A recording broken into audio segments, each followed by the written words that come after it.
কাঁঠাল একটি রসালো ফল। আর এই কাঁঠাল আমরা যখন খাই, এর বিচিটা যখন বের করি আমরা কিন্তু বিচিটা ফেলে দেই না।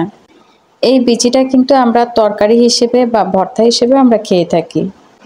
তবে কাঁঠাল যতদিন থাকে বিচিটাও ততদিন থাকে। এরপর আর বিচি খেতে মন চাইলেও বিচিটা কিন্তু পাওয়া যায় না। তো আমি এখানে কি করছি বন্ধুরা, আমি কাঁঠালের বিচিগুলো ভালো করে ধুয়ে নিচ্ছি। কাঁঠালের বিচির উপরে একটা পাতলা আবরণ থাকে, ওইটা ফেলে দিয়ে আমি একদম ক্লিন করে নিয়েছি কাঁঠালের বিচিগুলো। তো এখন আমি কাঁঠালের বিচিগুলো পানি ঝরিয়ে নেব। এরপর এই বিচিগুলো আমি কি করব, এরপর বিচিগুলো আমি ভালো করে পানি ঝরিয়ে একটি থালাতে ছড়িয়ে দেব। আপনারা কিছুটা হলেও এতক্ষণে বুঝতে পেরেছেন আমি বিচিগুলো কি করতেছি। প্রিয় দর্শক, আমি কিন্তু পৃথিবীর সবচেয়ে সেরা উপায়ে একদমই ঝামেলাহীনভাবে বিচিগুলো সংরক্ষণ করব, আর তাই সেটাই আপনাদের সাথে শেয়ার করছি। এর চাইতে সহজ উপায় আর পৃথিবীতে কোনো পদ্ধতি নেই। সংরক্ষণের জন্য বালু কিংবা ছাই বা ফ্রিজ কিছুই লাগবে না। ফুরিয়ে যাওয়ার আগেই এভাবেই সংরক্ষণ করে ফেলুন। আমি এখন চলে এলাম ছাদে, আর ছাদে একটু রোদ্রে শুকিয়ে নেব। কাঁঠালের বিচির গায়ে কোনো পানি যেন না থাকে, ভালো করে আমি কাঁঠালের বিচিগুলো শুকিয়ে নেব। তো আমার বিচিগুলো শুকানো হয়ে গেছে, আর এই বিচিগুলো দেখেন একটু সামান্য সামান্য গাছ ওঠা শুরু করছে, কিন্তু এই বিচিগুলো দিয়েই আমি সংরক্ষণ করে আপনাদেরকে দেখাবো।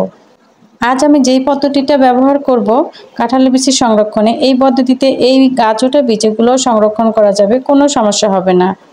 তবে সংরক্ষণ করার আগে বিচিগুলোর মধ্যে যদি কোনো দু একটা নষ্ট বিচি থাকে সেগুলো ফেলে দিতে হবে, আর ভালো ভালো বিচিগুলো বেছে নিতে হবে সংরক্ষণের জন্য।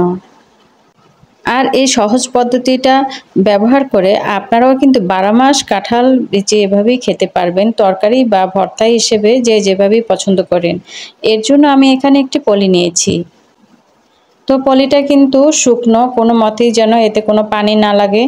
আর কাঁঠালের বিচিগুলো এখন আমি পলিটার মধ্যে নিয়ে নিচ্ছি। আমি কিন্তু এর আগে অনেকগুলো বিচি সংরক্ষণ করে ফেলেছি, তাই আপনাদের দেখার সুবিধার্থে ভিডিওটি আপনাদের সাথে শেয়ার করার জন্য আমি এখানে অল্প কিছু কাঁঠালের বিচি সংরক্ষণ করে আপনাদেরকে দেখাচ্ছি। আমি গত সিজনে কাঁঠালের বিচি এভাবেই সংরক্ষণ করে রেখেছি, এবং এই সিজনে কাঁঠাল আসা পর্যন্ত আমি সেই বিচিগুলো কিন্তু তরকারি হিসেবে রান্না করে খেয়েছি, ভর্তা করে খেয়েছি। তো বিচিগুলো আমি এভাবে নিয়ে পলিটা এভাবে ঘুরিয়ে ঘুরিয়ে মুখটাকে এভাবে ঘুরিয়ে ঘুরিয়ে আটকে নেব।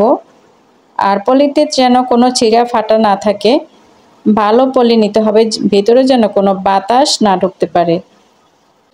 তো এইভাবে আমি ভালো করে মুড়িয়ে নেব। আর এইভাবে রাখলে কিন্তু 1 বছরেও কাঁঠালের বিচি কিচ্ছু হবে না, একদমই ভালো থাকবে। আর 12 মাস এভাবেই রেখে খেতে পারবেন। আপনার যখন যতটুকু প্রয়োজন ততটুকু নিয়ে এভাবে আবার মুড়িয়ে রাখবেন। তো আমি একটা পলিতে না, আমি আরও একটা পলিতে ঢুকিয়ে নিলাম। সেম আগেরটার মতোই এভাবে মুখটা মুড়িয়ে নেব, ভালো করে মুড়িয়ে নেব, এর মধ্যে যেন কোনো বাতাস না ঢুকতে পারে। আর এভাবেই পলিটা রুম টেম্পারেচারে রেখে দিবেন, আর 12 মাস আপনি কাঁঠালের বিচি খেতে পারবেন। ভিডিওটি যদি আপনাদের কাছে এতটুকু ভালো লাগে প্লিজ লাইক, কমেন্ট এবং শেয়ার করবেন। চ্যানেলটিকে সাবস্ক্রাইব করা না থাকলে প্লিজ এক্ষুনি চ্যানেলটিকে সাবস্ক্রাইব করে ফ্যামিলিজ কিচেনের পাশে থাকবেন। আল্লাহ হাফেজ।